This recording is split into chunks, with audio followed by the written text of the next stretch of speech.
Dad, Daddy, Dad, Dad. What? I love you, Dad. Oh, okay. Love you too. Welcome back to Relatable Dads Unscripted, figuring out fatherhood one honest conversation at a time. My name is Ruel. I'm AJ. And today we're talking about the father we never had. Been dreading this topic. It's been a bit of a deep topic. Yeah. Both me and AJ grew up without fathers, a bit of history behind it. We both never had a father figure or in and out father figure in our lives. So we're going to be talking about how that has affected us and our relationships, our friendships, and how it's affected us being fathers ourselves. I'm going to let you kick it off. Cheers, mate. Yeah, might as well start with you. So I suppose, what was it like for you growing up without a father? So I grew up with just me and my mum, single bedroom, like single parent, one bedroom flat. And then we moved over to South London when I was like 8. So growing up for me, it was just like my mum had her female friends. All her female friends had daughters. So I was just around women constantly. And they had husbands and partners and whatnot, but I didn't really connect with any of them. And also they were all white as well. Right, yeah. So I never had any like black, like males around me or black people in general around me. Like one of my aunts, my mum's good friend, she was a black female and then she had 2 daughters. So I never had, you know what, yeah? Kicking off the bat straight away, I like really struggled to develop relationships with black males or black males. I really struggled to find my identity. And I remembered growing up, we went well deep straight away, but I remembered growing up here, like I was looking around me and I was like, because all the white people around me used to call me like coconut, bounty, fucking anything referring to black on the outside, white on the inside. And like, a lot of my male friends were white because I didn't really connect with like black males. Mm-hmm. So it was, like I can remember like all my earlier childhood friends were predominantly white.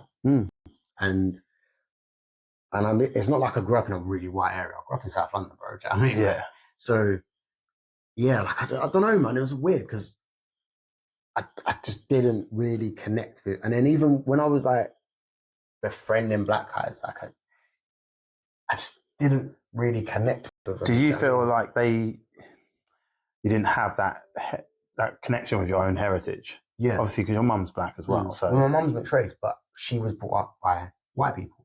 Okay. So then, and she brought so she never really knew her like black side of her family. Right. Okay. So the only black, so I'm Jamaican, blah blah blah. But then really, so I didn't have a dad around me. Mm-hmm. I was like, I don't know where I'm Jamaican, but You don't know your history. Yeah. So like moving further forward, that was why for me, as an adult, I was like, I need to learn about my black history because schools don't teach black history. Like 1 month, Martin Luther King, Rosa Parks, that's it. Yeah. They don't tell you. But it's not just about black history, it's about culture. It's not just, there's more than just a history, and there's more than just a history of slavery.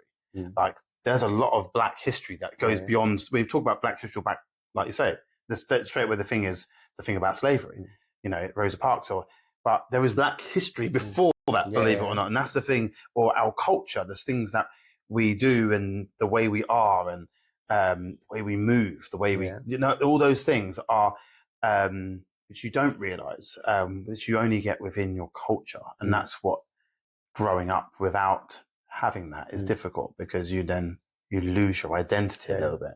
Do you feel like you've potentially, as you've got older, do you feel like you've connected with that now? Have you found? Yeah, it's nuts. So like looking at my friend circle now, like generally most of my friends are now black. Yeah. And like I connect on a deep level with like black men. Do you know what I mean? Like, and yesterday I went to some like cricket event and I'm looking around me and it's just like bare black people, and like I had like loads of like good mates there. And even on our Father's Day walk, like we had it was mostly black guys. Yeah, it was like all black guys and stuff like that. So I look around me and I'm like, yeah, boom, like I've got a good cultural like wealth of black people around me. Mm-hmm. And I think that's important for my kids.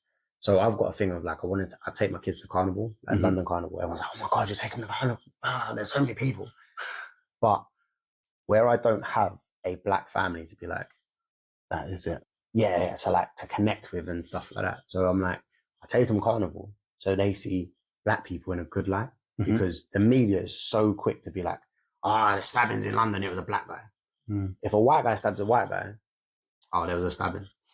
Yeah. If it's a black guy that stabs anyone, it's a black guy that stabbed.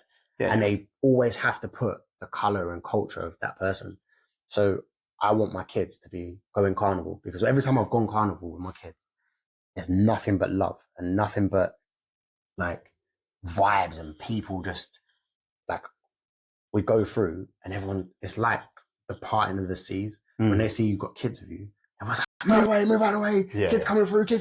And it's a different vibe. Yeah. So like my kids come through, they probably don't even notice it. They don't care, because now I feel like where you've got a lot of black friends, Mm-hmm. and like we have black people over the house and black men over the house and blah, blah, blah. Like my kids are around black people all the time. Yeah. But for me growing up, I never had that. So I feel like when I take them Carnival, for me, I'm just like, this is where we're like this. Where they're learning their culture. Yeah, for sure. So they probably don't get it. They probably don't care. But when they're older, I hope they look back and be like, oh yeah. Like, oh no, the thing is, when you're learning about culture, it's not about physically knowing that you're learning about it. It's being amongst it, and being amongst the culture is how you learn the culture. Yeah. You don't learn the culture by reading it in a book. You learn the culture by being amongst it. Yeah. And I suppose for me, that's where my upbringing was very different to yours. Obviously, I grew up with single mum, obviously, and my dad wasn't around. My dad is Jamaican and my mum is full white. But the difference, I suppose, is interesting, because whilst you grew up not really having much of a black culture around you, I grew up with nothing but black culture. Yeah. And from my mum. My mum, from a young age, she lived with Trinidadian family, who is now her best friend, essentially my uncle's, her brother, who basically, so she's grown a lot of her culture up from when she was younger, and my mum was with black people, black culture from very, very young, and lived her entire life that way. She's always been into that culture. So she was very heavily in that culture in London. Also, weirdly enough, grew up in South London, not too far from where your mum grew up, which because they were talking when they met. But my mum was very much part of like a lot of the blues and a lot of the parties and things like that. So in terms of the music, my mum was in it, like she was fully in it. So when we were born, she made sure that all of those things came through with her. And we were around lots of black people around us all the time. And weirdly, I had in Fishermead, where I grew up, there wasn't that many black people when I was there, believe it or not. There was one of maybe 5 black families in Fishermead. But obviously it's very different now. But when I was growing up, very different. True that. But when I was growing up, it wasn't like that. And but all my friends, like it's not all of them, but a large portion of my friends were all black guys. And I also grew up with most of my friends didn't have dads either. So not just the black guys, but the white guys didn't have dads either. And so I think I grew up with that culture and that heritage there from a very early age. We made sure that we had decent sort of like, it's just simple things. It sounds silly, but like house parties that we'd have, the music we'd play, the music we ate, the food we ate. I don't think I thought it was weird. When I ever forget, the first time I ate unseasoned food, should I say, it was, I ended up having it at one of my friend's house when mum was just making like roast potatoes, and there was nothing on the roast potatoes. It's just roast potato, no seasoning, no salt, no nothing, no basil, no seasonal. I was like, no paprika, there's nothing on this. It's just potato. And I was like, But that was the first time I ever. But then I remember when I started going out with girls, when I was a bit older, that's when I started having real experiences with essentially like more white food. Yeah. And before that, all of my friends would go to my friends' houses, and we were like, it was all the black guys I was with and friends. It was the food and the culture was always there. So I never had that same experience of like not knowing my identity. I think my mum instilled that and made sure of that. And it was one of the things that I think when my dad did leave, he tried to act as if my mum wouldn't be able to give us the knowledge of our culture. But my dad was born in Jamaica, didn't have a great life in Jamaica, but spent a lot of his years in Luton. Okay. And my mum was like, you don't know nothing about black culture. You live in Luton. You know what I mean? So actually, what he was worried about was, it's not and void. Yeah. So, so I think like I'd never had that identity crisis in that sense. I think like that's one of the probably hang-ups I've got on my childhood, like the fact of I was a black guy growing up in South London who effectively grew up kind of whitish, and it was like I'd never developed a culture from like, because my mum used to, when we was growing up, I would have like pastas and like fucking like shepherd's pie, that kind of shit when I was growing up. So then I taught myself how to cook Jamaican food. So I basically taught myself, I'm sitting in the kitchen now, you know what I mean? And I taught Dan how to cook. So Dan grew up like her mum, ginger, white, very, very white. The food, very, very white. So like, love you, Paul. So like I've taught Dan now how to cook, but Dan can throw down in the kitchen now. Like, so my teacher, but this is what I said to her the other day. I was like, if we break up, you can't be teaching my secrets. Like, you can't be throwing down in the kitchen for a brother, you know. Do you know what? Fuming. Just a random funny story on that, right? So my best mates, 2 twins, their mum has been cooking. 2 twins, so 4 of them. No, the twin. No, okay. Joke. The twins. So basically, their mum, they've got a few siblings, and their mum has always cooked food for everyone. They've always done parties. Whenever there's parties, she's a brilliant cook. And even now, she's like, I don't know, she must be in her late 70s, early 80s, maybe older. She never looks that old. She never looks that old. But anyway, she's always cooked all the meals, but she's getting older, and she's now, they're saying to her, like, Mum, can we have some of the recipes like that you cook? Because they don't want to say that, but at some point you're not going to be here, and they want to keep those recipes. And the mum, they want to keep it. She's like, I ain't giving you none of my recipes. They're like, but you're going to go at some point, and when they're not going to know any of it. So they're all trying to figure it out. But funny thing is, her name's Claudette. She doesn't even really know what how she cooked. Like my mum. So my mum always say, when I taught to cook, I was taught to cook with feeling, I don't measure nothing. So I was teaching, when I taught Nicola to cook, it was, I don't measure like, well, how much do I put in? Just a little piece of this, a little piece of that. You know what I mean? I've never measured a single season and nothing. I've done, it's just boom, boom, grab that out, Sometimes it depends on what you fancy that day as well. You're like, I need a bit of that today. Do you know what I mean? So, and I've never measured. I look at a recipe book and then I bastardize the recipe because I'm like, that's how I want it. Yeah. I don't need that much. I'll get the recipe book, I'll get the recipe out, look at the ingredients, throw a bit more of that in there. And I never measure nothing. Like, they'll say 2 teaspoons of this. I'm like, nah, man. I'm not a teaspoon in. A little bit more of that. A little piece more of that. You know what I mean? But back to the topic in hand, obviously. So growing up, no culture, blah, blah, blah, and then kind of developed how to cook West Indian food. Like, I don't like going to Jamaican food shops though. They're fucking rude. Sorry for swearing. I got told off for swearing yesterday by Rick. So I was like, come on, I'm fair. I told you I was going to mention it.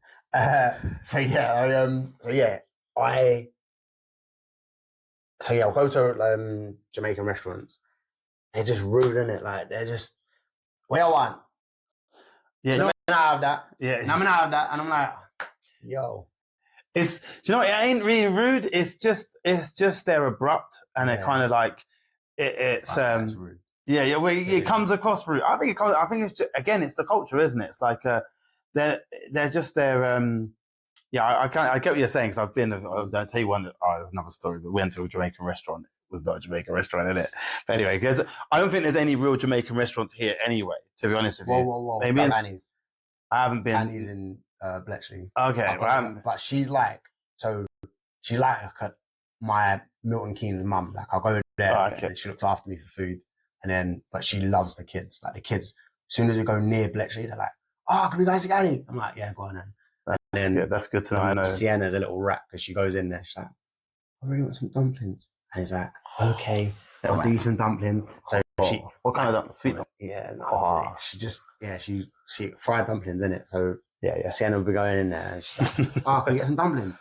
And then Annie will be like, Annie knows that she loves her dumplings in it, so she'll just give her dumplings all the time, and I don't have to pay for it generally, Annie. Big up. Yeah. How do you feel though? How do you feel that not having a dad and not having that connection to your heritage? How do you think that's affected you? I think I overcompensate quite a bit, like in terms of I'm Jamaican. Mm-hmm. You feel like you have to tell people? Yeah. Like, but I've never been to Jamaica. Yeah. I always said I wanted to go to Jamaica before I had kids, because then I can be like, we're from here. Do you know what I mean? So that's like one of my bucket list things. I've been when I was really, really young, but my nan lives there still. So, that's what I mean. So I've got family there, but I don't fuck with any of my dad's family. Like I don't know. I don't feel like I've got no actual connection to there. Like so my mum's ex, like I feel like I'm discrediting him because like, my mum's ex was Guyanese. And he lived with us for a piece, and culturally he was born and brought up in Guyana, moved over to England, and he was quite a big part from like 8, 9 to probably 12, 13. And my mum always says like it's lucky that they broke up when they did, because as I turned into a man, it would have been physical fights. Like me and him used to just clash heads all the time. Right, yeah. So I think that as I got older, it would have turned into physical fights instead of me just being like, "Fuck off, you're not my dad." Yeah. Because I was a little prick of a teenager. Do you think he was never like an enforcer. He was never really like, I think he potentially tried, but I was always very resilient because I was always like, I brought up my mum in it. So, and then it always felt like me and my mum against him, or me and my mum. So me and my mum was always like a team together, and then it was him on the outside. So probably looking back, I was probably a contributor to their relationship not working. That's what I was going to say. Do you feel like that you and your mum, you struggle because of your dad, that you struggle to make those connections with other people as well? Yeah, I think I always kind of wanted the relationship with my dad because I always knew he wasn't my dad, and he had a son and 2 daughters. So it was kind of like, I'm like, you're not my dad, innit? So, and then I always I fucked up in school quite a bit, and then I put it down to me not having a dad around. But then someone said, "Your mum," because I knew my mum done everything for me. Yeah. If I was in school and someone said, "Your mum," I'd lose my shit. Like I'd go nuts because I was like so protective over Yeah. So I was like, "What? My mum? Don't." Yeah. And then I'd be scrapping and stuff. And I remember there was one time I was in Scouts, and some youth was like, I was fighting this guy, and he said, because he said your mum, but my mum was there, and it was an evening, like, so my mum was there at the time. My mum's dragged me off him, and then she's like, "The fuck is wrong with you?" And I was like, "He said your mum." And I looked at her and I was like, "You!" I lost my shit again. I ran over. I was like, "Ah!" Started punching this guy. My mum's like, dragged me. She's like, "What is wrong with you?" I was like the Tasmanian devil at the time, innit? And I was like going nuts. So mum dragged me away. She's like, "What's wrong with you?" And I was just crying. I was just mad angry because I think how I dealt with my emotional intelligence back then, I just get angry. And when I get angry, I cry. And then I'm angry because I'm crying, which would make it even worse. So then I was literally like a spring ready to explode at most times. So, and the only way that I could kind of get rid of that anger was by hitting something when I was younger, I used to punch walls all the time. Yeah. Headbutt walls. Fucking like my hands are like messed up because I used to just punch walls all the time when I was growing up, and I've like, yeah, I think that was a massive. Do you feel like that you used, because it's how I felt, but so I felt like because my mum was the only one there for me, or the main one there for me, never had that dad figure around, she meant so much more to you. So by someone saying something bad about your mum, just was like, that's the only person I have left. Yeah. Don't like take that one away from me, because that's the only one I have. So it was probably that kind of anger that you were feeling, but really it was like, it was kind of aimed at your dad's not there to protect her either. Yeah. I found that I was the youngest of three.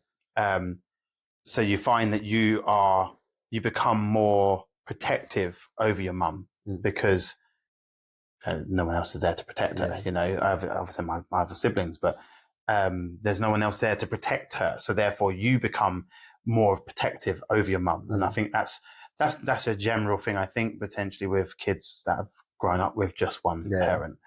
Did you have any other role models in really. Life? No. Like, I'm probably doing a disservice to the males that were around me as I was growing up. Probably my Uncle John. Like, he was probably, but then we didn't see them too often. Yeah. And then, like, we had Ron, like my mum's friend's, like mum's husband. Yeah. He was like a granddad to me. But like, I remember that he took me to like see these planes or whatnot. But yeah, I can't really. And also, I think as well, because I wore my colour all the time, because I was around white people all the time, and then I'd wear my colour. So I was like, there's no one who looks like me around. Do you know what I mean? And that was the thing, because like, everywhere I looked, there was white people there, but there was no actual male black people around, innit? So I think that was probably one of the things. And then, so you didn't want to look up to them really, or have them as a role model because they weren't. Because they all got straight hair and like, I didn't get it, innit? Like, I always remember. You don't know your struggle because they're not from. Yeah. We were having a talk. There was my mum, my stepdad's white, and then my missus' mum and her partner, they were all white. My mum's mixed race, but she was kind of brought up white in it. But they were talking about like something to do with black. Yeah. And then they were talking about it like they knew, innit? And I was like, yo, you don't know about that. You can't really discuss that because you don't know what it's like to. I can't remember what it was, but they all turned around to each other and was like, fair. Yeah. And that's like, growing up, that was why I didn't have anyone. The best way to describe it, I didn't have anyone that looked like me in it. So when I was looking at people and I see a white face back, it's kind of, that was where I struggled. So I've got a friend who's got a son who's black. All of his siblings are white. Yeah. And his mum's white. He don't have a relationship with his dad. And I heard him say, oh, like, I don't like looking like me. I want to look like my siblings, innit? Yeah. Bro, it broke me, you know? And like, me hearing that, I heard myself saying it when I was a kid. So I was like, what? Nah, come here. Me and you need to talk. He didn't know me, innit? Yeah. But I know his mum. So I was like, come here, let's talk. And it made me emotional by talking to him, because I was just like, bro, like. Yeah, that's because you saw yourself. Yeah, honestly, I saw myself in him when he said it.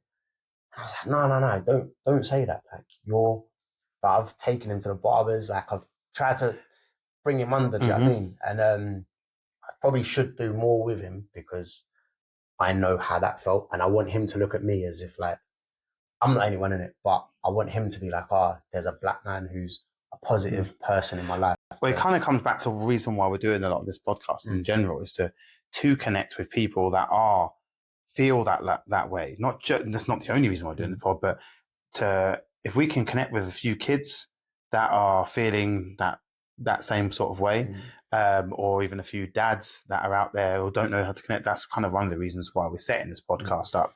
And we'll come back more to that as well. But that for me is one. For me, I did have role models growing up.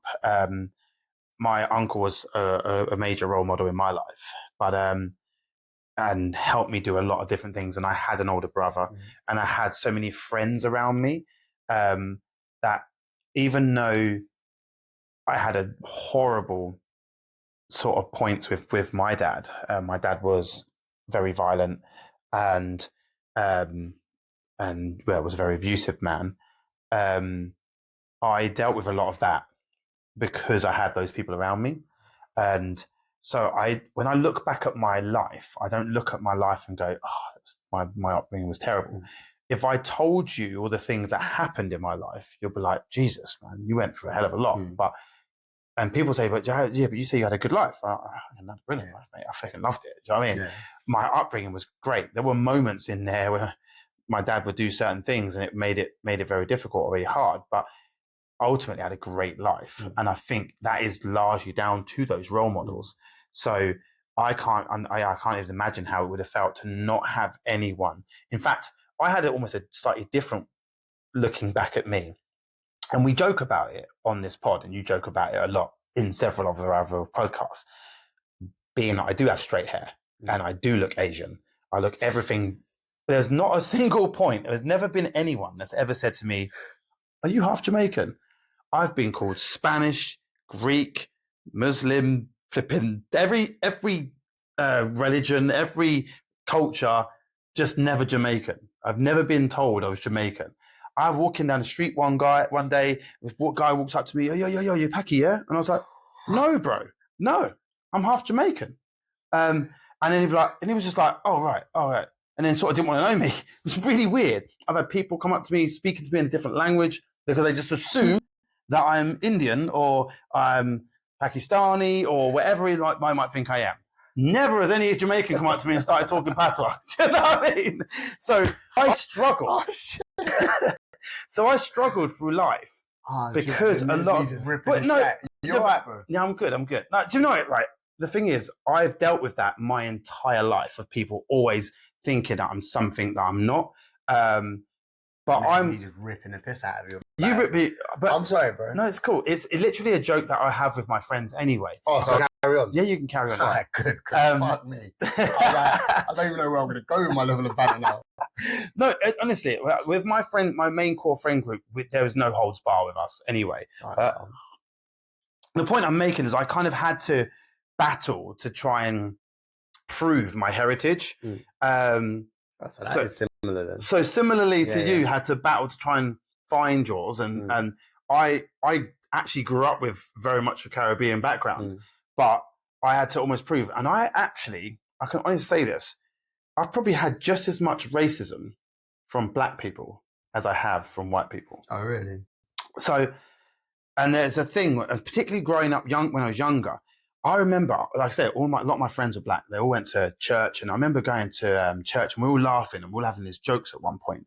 I can't remember where we were. We were at this party anyway at one point, and there's all these guys with us, and then these new bunch of guys that I hadn't really met too much, and we're all talking and we're all laughing about like certain little things that certain things that you get within the culture, and then I'm laughing. I'm like, yeah, like this, and joining the banter, and then one guy just says to me, "What do you know about it?" And like literally just like, you're a fucking Indian or something. What do you know about it? I was like, bro, that moment, it was harsh. I was like, the way he said it was a proper dickhead anyway. Probably didn't know his culture. But anyway, and he tried to act like, because basically he was like, you ain't one of us. Don't try and acting like one of us. Yeah. And I was like, bro, if you don't know where I'm from or anything, you just assume that because you think I look Indian or whatever. And a lot of people don't realize actually that Jamaica is the West Indies, which is West India. That's why there is a lot of Indians and coolies in Jamaica. That's why a lot of Jamaicans have straight hair. That's why you look like you. That's why I look like me. My nan is a coolie. So in other words, a lot of the Jamaicans, it's not like Africa. A lot of the Jamaicans have straight hair. So it's not the same. Not everyone's got a natty head. Yeah. Do you know what I mean? So, well, when I went to, I've done an ancestry DNA kit, innit? Yeah. Because obviously I don't speak to my pups and all of that, so I done ancestry DNA, and I got one for my mum because my mum didn't realise where she was from either. So I'd done it, and then it came back, and I was like 34% Nigerian, which was like the highest percentage of all my other percentages and stuff. And it was like, I think like 16 or 15% Ghanaian, and but that's like obviously back a day. But it says like your closest heritage point is Jamaica, but then back a day is like all of these places. I was like, raw. I felt like a bit more connected to my Nigerian people in a minute. Yeah. But I got like Nigerian friends and that, so I was like, yo, me and your boys now, you know? I can, I mean, yeah, to be honest, I'll probably do my ancestry, just find out I'm just half Indian. Bro, I would cry. When we get big, I'm going to do an ancestry day. I swear to God. If you come back Indian, we're doing the whole episode in Punjab. But it's been a struggle for that. Not really a struggle. It was when I was younger. So I was like, I'm half Jamaican. So I used to try and battle with the black people in my life that I growing up, and the white people. I'd get racism from the whites. You ain't black, and I'd get you're black, and then get the white people saw me as black. The black people saw me as white. So I'd be like, what am I? So just in the middle, just some little mix thing that nobody really wanted. Do you know what I mean? So it was difficult. Oh, bro, that is trauma. You're right. No, but it's true though. But nowadays, and that's what we joke around it. But nowadays, when I was growing up, mixed race wasn't popular. Now, every girl wants a mixed race baby almost. All the girls, I want a mixed race baby, and now I look around the country now, and I'm like, damn, like there's so many mixed race kids, and then look in my kids' school now. There's so many mixed race kids in the school, and now the mixed race kids are getting all the girls. And I'm like, damn, that wasn't like that when I was a kid. So I didn't get the girls. I used to hang around in Kent a lot, innit, when I was growing up. In Surrey, like they were like my kind of knocking around places, and there's like loads of white girls around them areas, and them white girls, they love mixed race and black guys, innit? But I always yeah, you did. Trust me. But I was always adamant that I didn't want to get with a white girl, because all I heard when I was growing up was, oh yeah, like I don't really want to go with a black guy. I want to get with black guys, but if I brought a black guy home, my dad would be unhappy with it. I heard that so much growing up. I was like, so I would always hear, yeah, I like black guys, but if I brought a black guy home, my dad wouldn't run with it. And I could just imagine like Gary in the pub being like, yeah, I know niggas around my daughter, blah, blah, blah, and all this stuff. So I was like, and then I heard like rude words towards like black children and stuff like that. So I'm like, nah, I was always adamant I weren't having a baby with a white girl in it, because I didn't want my kid to grow up and not have people that look around him, look like him, sorry. And I was, so, I said I never had people that looked like me when I was growing up in it. Yeah. The one time, and I was 20 at this point. 21. My ex-girlfriend, mixed race, and she had like a massive Christmas party, and all of her family, they all live in Birmingham, they all come together at like a huge Christmas party. And bro, like it's the first time I ever felt like I was somewhere where I was meant to be. Yeah. I belonged. It was crazy. Like 20 years old, and I feel like that was probably the first time I ever felt like accepted, or I felt like I was in an environment where I could feel comfortable. And it was nuts. I looked around and there was just bag of mixed race people, or people just of my complexion. Yeah. And I was like, and it's only as I've got older, I realized that was probably like the first time like Ed ever felt comfortable, because all of her dad's family were like my complexion, and they'd all been with like people of their own complexion. So there's a lot of black people around. I remember when I was dating girls growing up, and exactly that, you met their dads were like, oh, you can't say that, I can't see you, my dad wouldn't like you, or whatever, or you get the racist, or you get like certain things, or even when you did get in a relationship with a girl and the parents would try to accept you. And I get it, it must have been quite difficult, because a lot of these, because we haven't given ourselves the best starts, really. A lot of the guys, our fathers obviously ain't around, so a lot of the white people were worried that probably their dads are never around, and that it's a joke that people say. It's media for sure.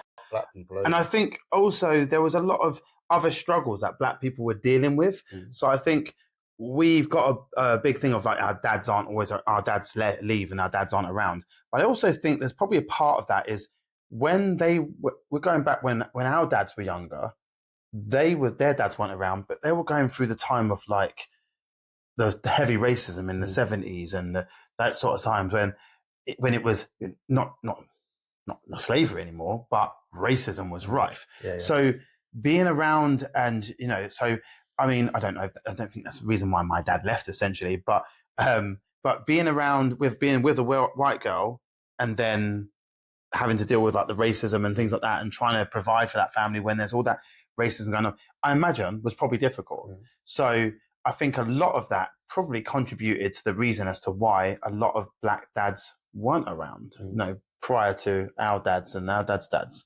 That definitely could have contributed to because dealing with that coming out of, even those that come out of Jamaica, when my dad left Jamaica, coming into this country and trying to adapt to the new culture and the new ways that things are, I'd imagine wasn't easy either. Do you know what I mean?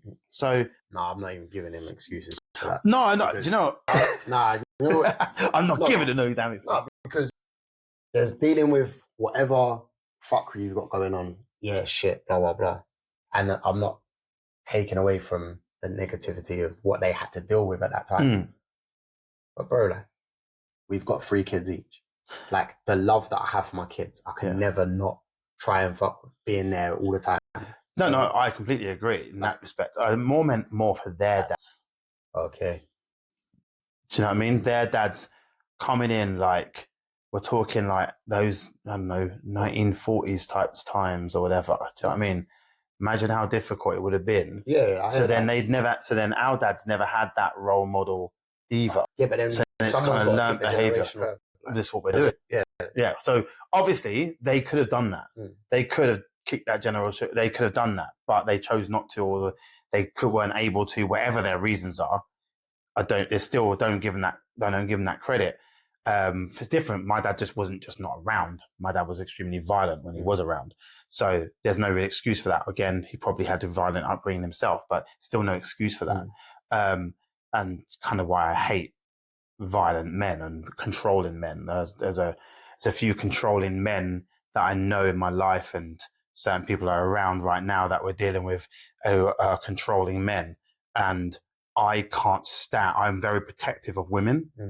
All women generally, and I might have a laugh, and we might even have a laugh on this pod and say stuff about women or whatever, but I'm actually very, very pro women, and I know you are as well.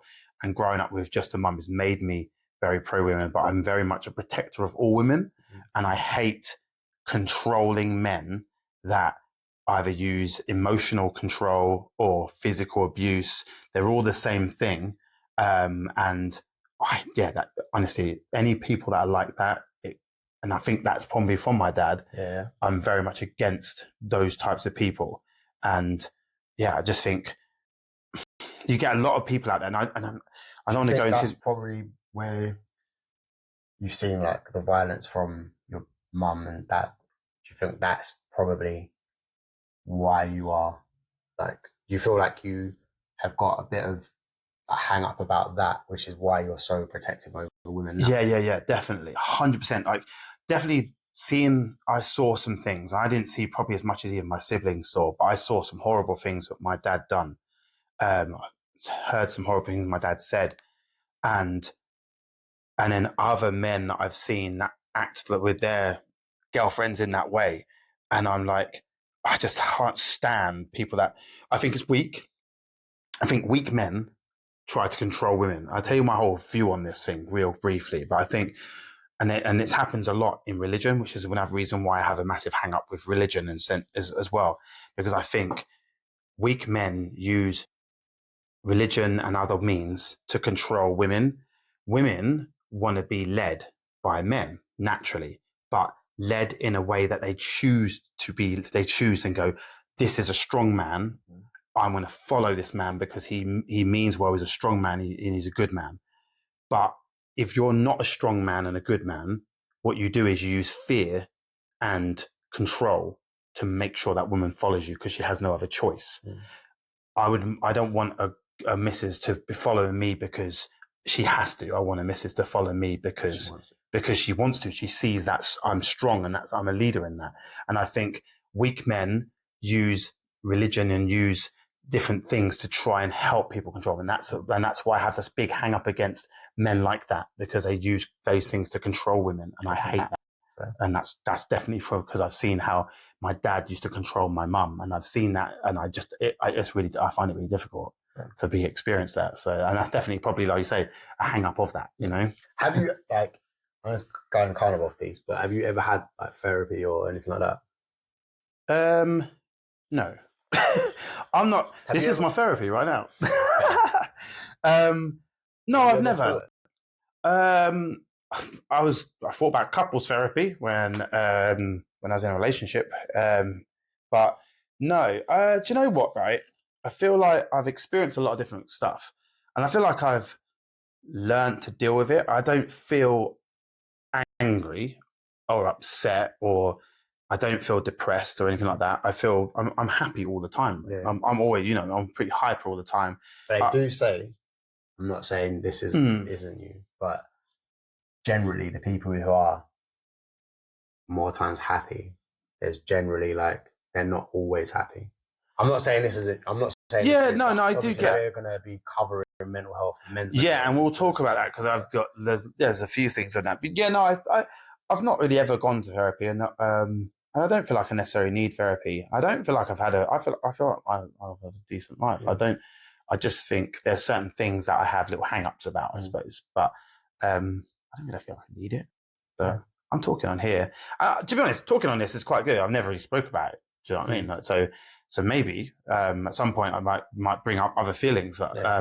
But yeah, I think just talking about it in general, like it should be. I hope that me sharing my thoughts and views of stuff, that other people might relate to that as well. Relatable dads. Relatable dads. Come on. I have actually tried to have therapy a couple of times. When I was with my ex, I was like really angry, and then I left the army because of like I was a bit depressed and stuff like that. I hate using depression. I was going through a depressed state. Yeah, because I feel like there's a very big different thing. Like, so yeah, I was like in a little bit of a down on. I went through, and I left the army, and then I tried, and then I was like really fucking angry at some points, and I've tried to get therapy then, and then, but this is the thing, yeah. So I went to the doctors. I was like, look, I'm not suicidal, but I need to speak to someone. Like, I've got a lot of stuff going on in my head. I need to speak to someone. Yeah, no problem. I had this telephone chat. They booked the appointment. The day of the appointment, I took the afternoon off work. Yeah.